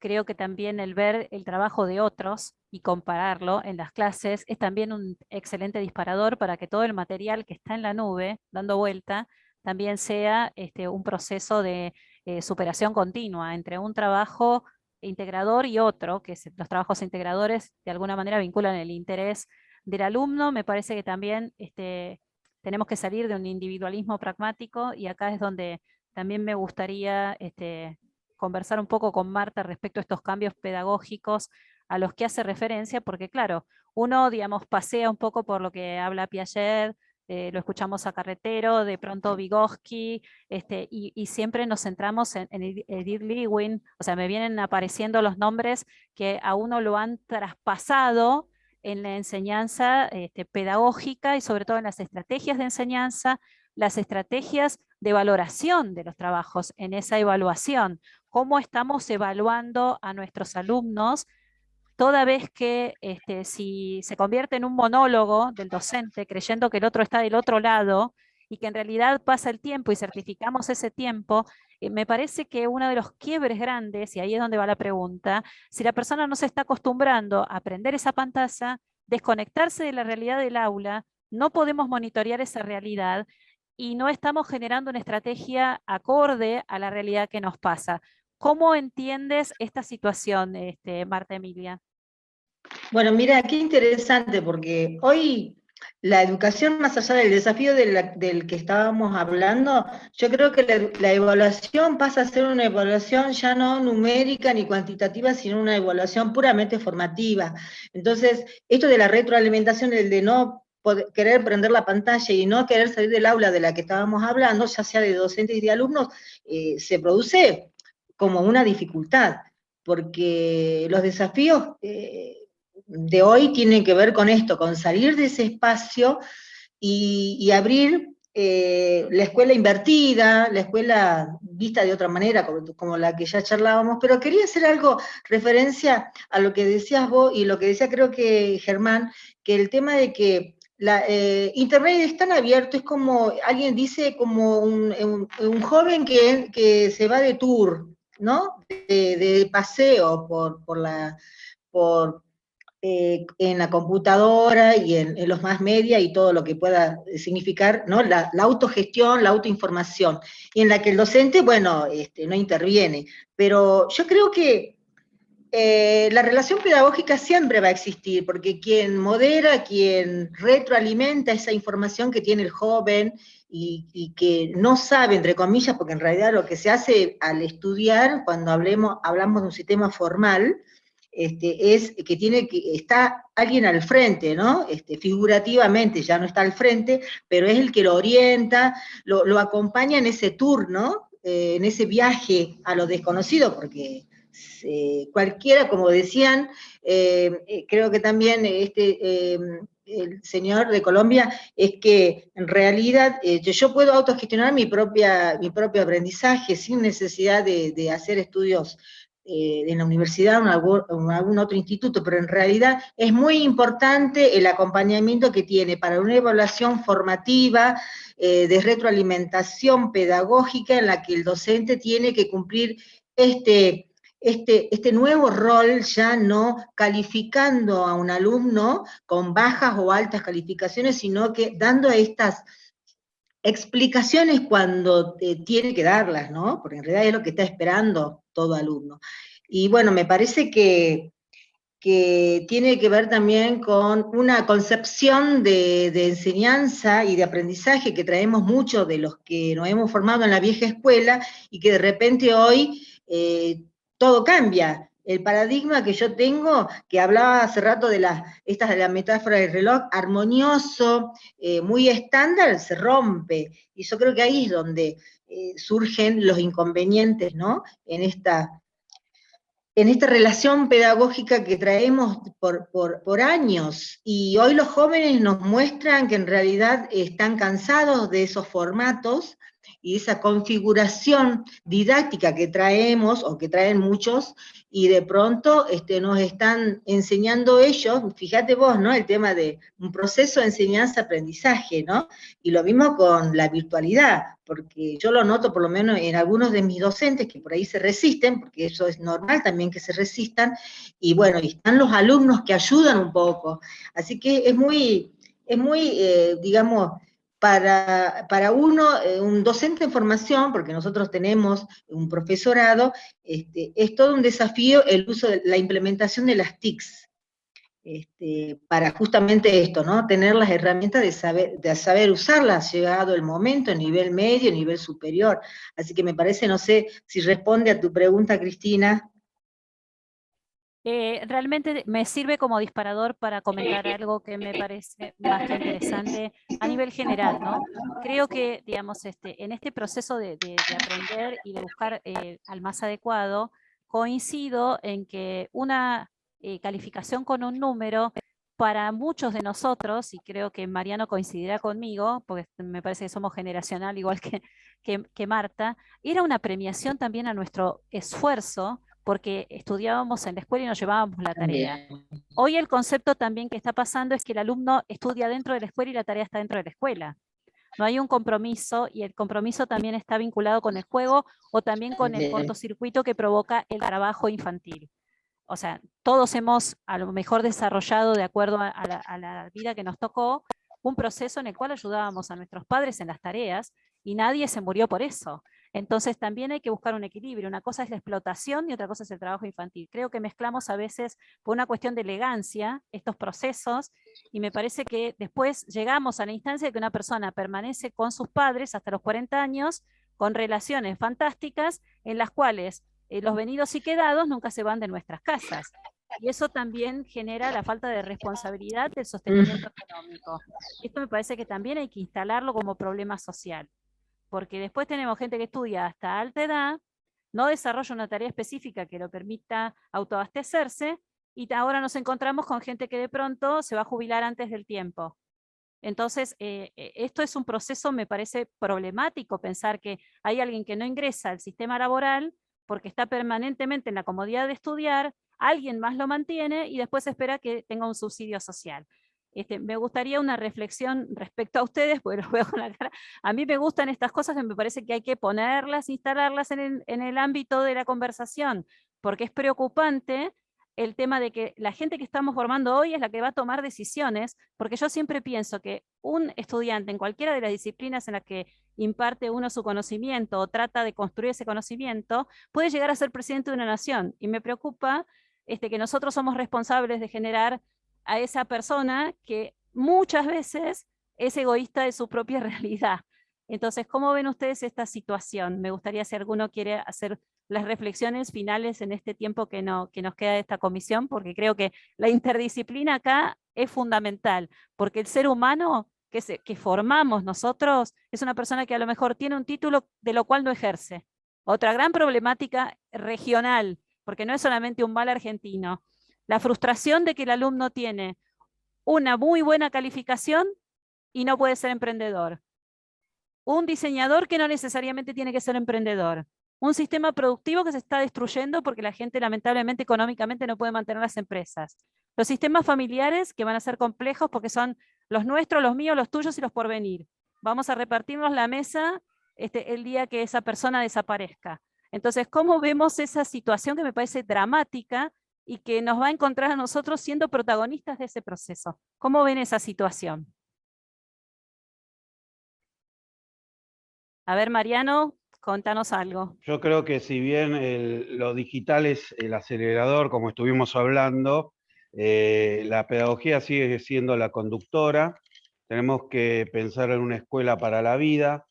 Yo por eso hablaba de lo colectivo, una escuela que permita reconstruir la figura del ciudadano físico, digital, pero me parece que tenemos que esto algo un poco también lo hablaba Germán, el tema de cómo guiarlos en la búsqueda y en la construcción del conocimiento, y para eso las disciplinas siguen siendo importantes de la escuela tradicional, porque en capacidad de búsqueda, en poder articular con saberes, en poder reconstruir o construir nuevos conocimientos, los chicos están un poco ahí, yo creo, no perdidos, pero necesitan de la guía del adulto, en este caso los docentes.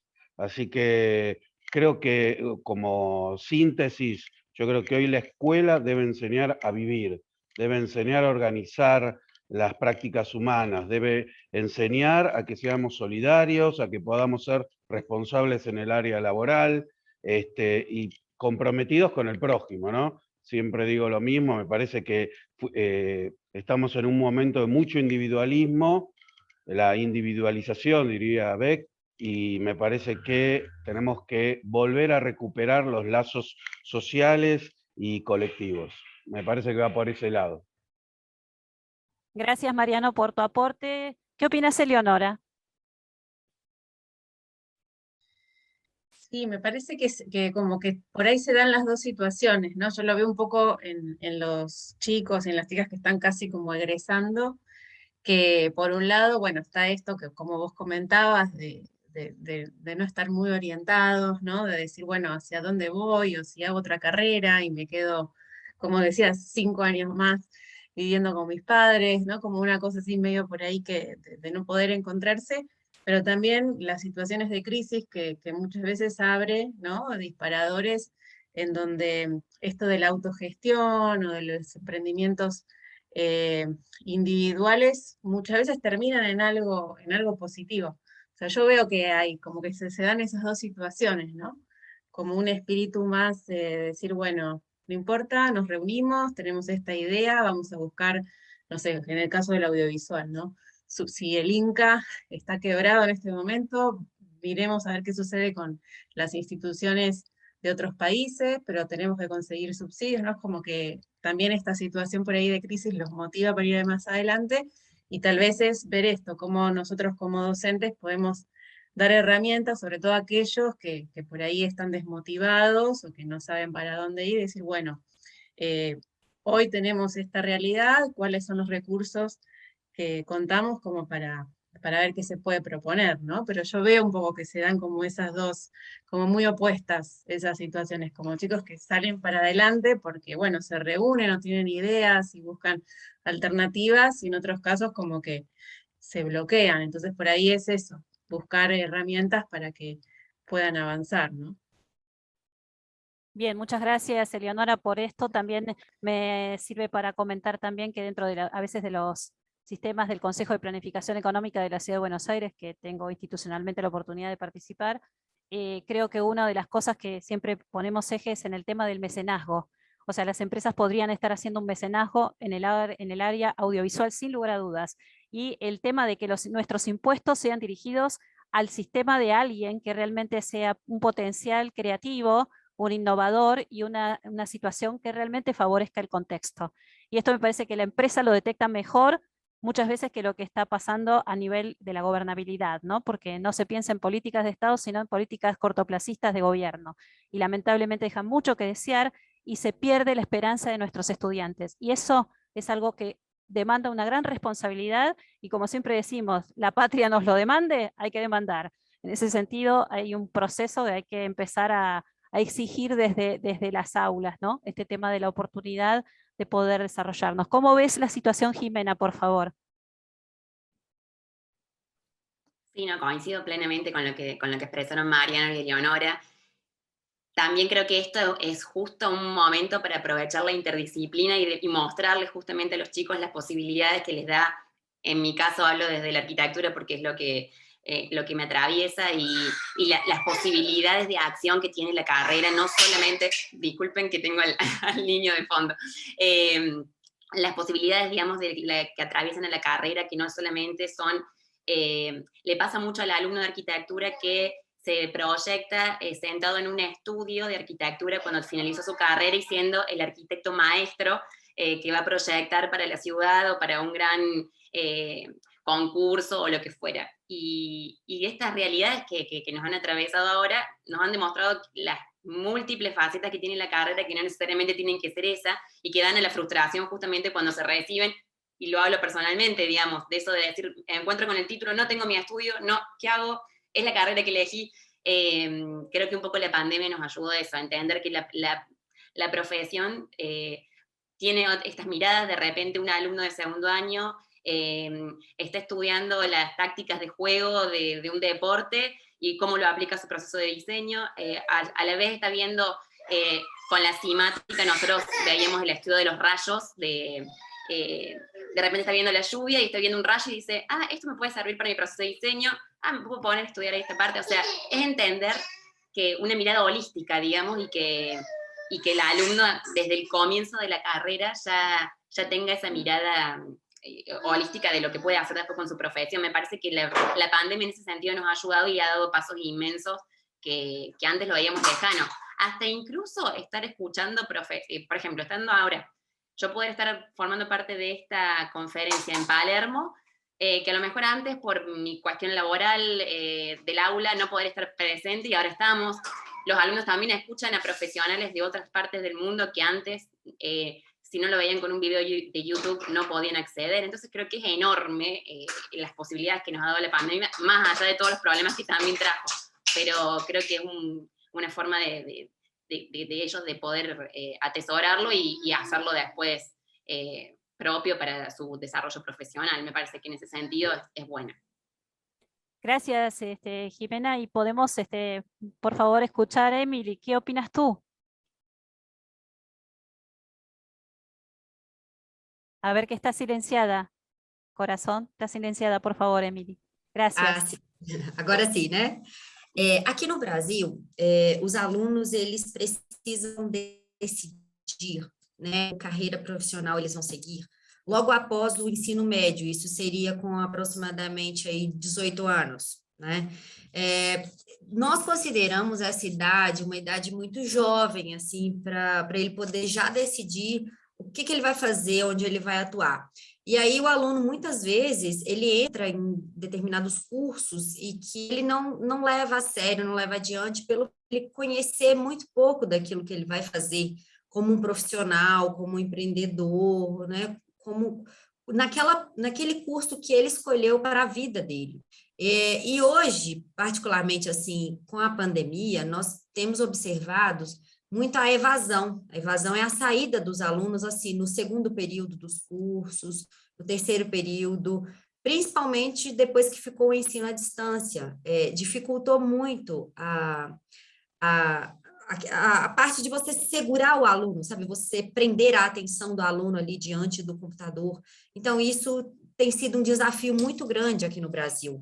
As universidades estão voltando aos poucos com as aulas presenciais, isso ajuda bastante a manter o aluno ali, prender a sua atenção, para que ele possa desenvolver melhor o curso. Tem sido também um fato muito preocupante, os profissionais que estão sendo formados agora com esse ensino à distância, porque eles não estão tendo aulas práticas, né, as práticas de laboratório e de outras disciplinas que necessitariam ter. E isso tem preocupado, porque tem criado profissionais, às vezes, com certas deficiências, com certas falhas. Então, tem uma série de coisas que a instituição ela precisa ver, ela precisa reformular, ela precisa rever para poder se adaptar a esses novos tempos. Talvez o aluno ele precise de um tempo maior para poder decidir o que ele vai fazer, que carreira profissional ele vai seguir, para poder não ter essa evasão tão grande depois que entra no curso, vê que não é aquilo que ele queria e sai, né? Então, acho que tem que ter uma reformulação nas instituições e talvez atrasar um pouquinho essa entrada do aluno dentro da universidade, para que ele tenha mais maturidade ao ingressar numa carreira profissional. Ou, às vezes, ter como um ciclo básico, que seria básico para todos os cursos, e nesse ciclo ele aprender ele entrar ali naquele universo do profissionalismo, de criar, né, de ter a sua profissão, para poder se inteirar más, se interessar más por aquilo que ele está fazendo. Gracias, Emily. Muy, muy interesante esto también y que bueno, nos lleva también a que Germán nos dé una reflexión también final sobre lo que estamos hablando. Bueno, pues yo pienso que definitivamente la pandemia nos ha hecho ser más conscientes de lo que Koolhaas en algún momento definió como la ciudad genérica, una ciudad sedentaria, pero que tenía que estar conectada. Y lo que muchos veían como algo malo, que era la globalización, Koolhaas lo ve como algo bueno. Y lo ve como algo bueno por el tema de cómo se democratiza la información. Y eso es lo que realmente, pues yo por lo menos veo desde mi experiencia. Cada vez se democratiza más el conocimiento y en ese sentido cada vez más los estudiantes tienen la posibilidad de acceder a lo que comparten otros, pero no solo los estudiantes, sino incluso los profesionales. Es decir, el hecho de que uno, digamos, ya pueda descargarse una planta de la casa Smith desde dibujada en AutoCAD y poderla manipular para conseguir otros proyectos, digamos, eso me parece a mí algo muy positivo, porque antes no se podía hacer, digamos, como tan rápidamente. Ahora todo circula a esa velocidad. Claro está que, digamos, ahí se pierden un poco de cosas, ¿no? Como el tema de la autoría, quizás de pronto se puede prestar para malas interpretaciones, se puede prestar también para plagios, pero es que incluso la palabra plagio, digamos, apareció como a finales del siglo XIX con la era de la industrialización. Esa palabra antes no existía, luego comienza a hablarse de copyright, pero pues el mismo Koolhaas lo dice, ¿no? El copyright atenta contra los procesos creativos en cierta medida y como que a veces hacernos muy dueños de nuestras cosas como que no permite circular esa información. Entonces creo que la pandemia nos ha llevado como a que tenemos que compartir todos nuestros saberes, despojarnos un poco del ego, que finalmente hay un ego ahí que quiere controlar, que quiere diferenciarse, pero pues resulta que en últimas pues somos un solo ser, ¿no? Y como que en esta pandemia experimentamos ese uno solo ser a través de la virtualidad, ¿no? Somos un ser virtual interdisciplinar y creo que ahí hay algo, digamos, por desanudar y por seguir construyendo. Creo que pues hay cosas positivas, sin embargo, pues lógicamente una carrera como la arquitectura pues tendrá que replantearse muchas cosas con lo que ha venido sucediendo. Yo creo que es una carrera que tiene que reinventarse, redefinirse. Yo creo que pues el arquitecto ya no puede pensar en seguir pensando convencionalmente, incluso tendrá que pensar en cómo volverse un youtuber o cómo volverse un programador. Es decir, son cosas que yo creo que a futuro ya van a tener que comenzar a verse en los pensum de alguna u otra forma. Es lo que, digamos, yo me planteo. Es un gran replanteo interesante lo del tema de la arquitectura en función también de los espacios. Cada vez vivimos en espacios más reducidos y queremos acumular más cantidad de objetos. Eso también es un elemento interesante a considerar porque el metro cuadrado está muy caro y no nos alcanza la vida para pagar lo que queremos que nos pertenezca. No es un dato menor esta situación que también hace que, insisto, pensemos en el diseño inclusivo para no tener que mudarnos cuando somos grandes y no podemos subir una escalera o no podemos usar un ascensor porque no nos entra la silla de ruedas o no tenemos lugares realmente podotáctiles como para cuando perdemos la vista empezar a a manejarnos con independencia, ¿no? En este caso la independencia, me parece que trabajar para la independencia del paso del tiempo es fundamental, una evolución activa del adulto mayor. Marta, Emilia, ¿qué opinas de estos cambios que se tienen que generar desde tu propio lugar? Sí, bueno, muy interesante, Cristina. En realidad, no me surgió esa pregunta. Yo trabajo todo el tiempo en los institutos de nivel medio y superior, y es afligente. En realidad, yo creo que la educación como práctica de libertad, ya que hay una referente de Brasil, Paulo Freire, que es uno de mis pensadores favoritos, tiene que ver con esto, con pensar en que la educación es la única que nos va a salvar. Entonces, como pedagoga y como docente, me parece que lo que vos dijiste es muy cierto. ¿Qué pasa con las generaciones que a veces postergan más la salida y la búsqueda de independizarse y de buscar los ámbitos laborales que son cada vez más complicados? Permanecen y perduran, ingresan, permanecen, pero no egresan de los institutos, sobre todo pensando en que buscan una salida laboral inmediata. Entonces, es afligente porque la escuela, como ámbito del saber, pasa a ser la mala enseñanza, la mala escuela y el maestro ignorante. Hablo en referencia a las bibliografías muy interesantes para leerlas, ¿no? Entonces tiene que ver también con la función social de la escuela.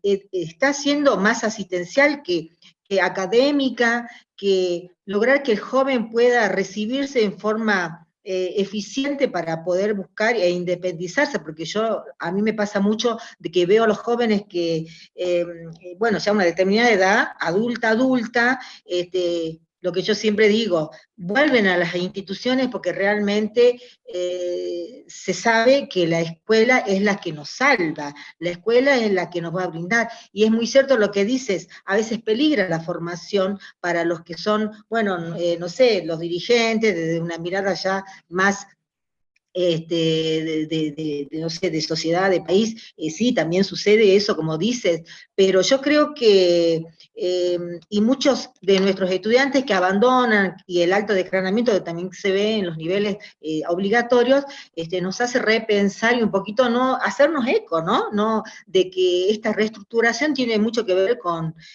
qué hacemos nosotros para que no sucedan, para que no haya abandono y para que un joven sienta ese entusiasmo de estudiar las lindas carreras que ustedes dictan, o de alguna carrera de profesorado que siempre, bueno, se dice que tienen rápida salida.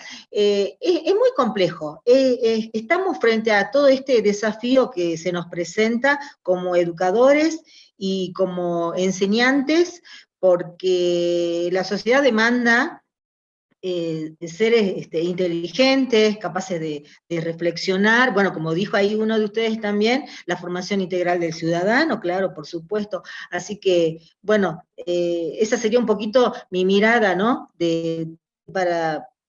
Reflexiva, y bueno, agradecerte, Cristina, y a toda la universidad, porque la verdad que a mí me encanta. El año pasado participé y este año también. No sé para el año, porque el tema de la virtualidad un poco nos proyecta siempre a corto plazo, digo, yo no sé si será un poco una mirada pesimista, pero me parece que es así. Así que muchas gracias. Gracias, y bueno, claramente yo creo que esta virtualidad vino para quedarse, tendremos eventos híbridos, abriremos el concepto de poder estar presenciales y poder estar en estas celdas comunicacionales tan lindas en las cuales nos podemos encontrar con gente de todo el mundo. Quiero agradecerles lo más valioso que nos han entregado el día de hoy. Por un lado es el tiempo, por el otro lado la experiencia y por el otro lado el corazón para compartir. Esa es la actividad docente, el acto de generosidad. Y hoy han hecho ustedes un acto de generosidad y de entrega. Esto es lo valorable, lo importante y lo significativo de estos espacios de encuentro. Agradecer a Marta Emilia, a Emily, a Eleonora, a Jimena, a Mariano, a Germán, ayudar la asistencia de nuestro moderador Fernando. Nos estuvo acompañando también Agustina, nos acompañó María Elena. Agradecer también a quienes nos estuvieron asistiendo para que pudiera ser posible esta grabación de esta comisión, que les convido a que la multipliquen. La vamos a tener disponible a partir del 22 de octubre. Así que seguramente acá Agustina nos pone que nos vamos a ver muy pronto, vamos a participar del 10º Interfaces, ojalá que sea presencial. Agradecer también a quienes nos estuvieron siguiendo, a Steven y a Esperanza y a María Esther, que también nos acompañaron en este camino que hemos compartido juntos, y decirles que realmente me he sentido muy confortable de poder compartir con ustedes, muy empáticos en este proceso de pensar en la pedagogía y en la interdisciplina, así que quedamos abiertos en este lazo de amistad que nos genera la Universidad de Palermo y que nos abre esta apertura, decirles que tienen sus certificados disponibles a partir del 4 de octubre, lo pueden bajar desde la página de Interfaces, ingresando siempre, invitar a otros a participar. Realmente ha sido un verdadero placer, así que en nombre de la Universidad de Palermo, en nombre del equipo de Interfaces, de toda la gente que trabaja para hacer posible estos encuentros y de ustedes, que sin ustedes no podríamos construir todo este conocimiento, agradecerles y convidarlos a seguir en las distintas comisiones. No sé si Agustina o Fernando quieren agregar algo más. De mi parte agradezco haber sido coordinadora, y pueden buscarme en el blog, Cristina María López, estamos en el blog de la Universidad de Palermo, y cualquier consulta estamos abiertos. Muchísimas gracias.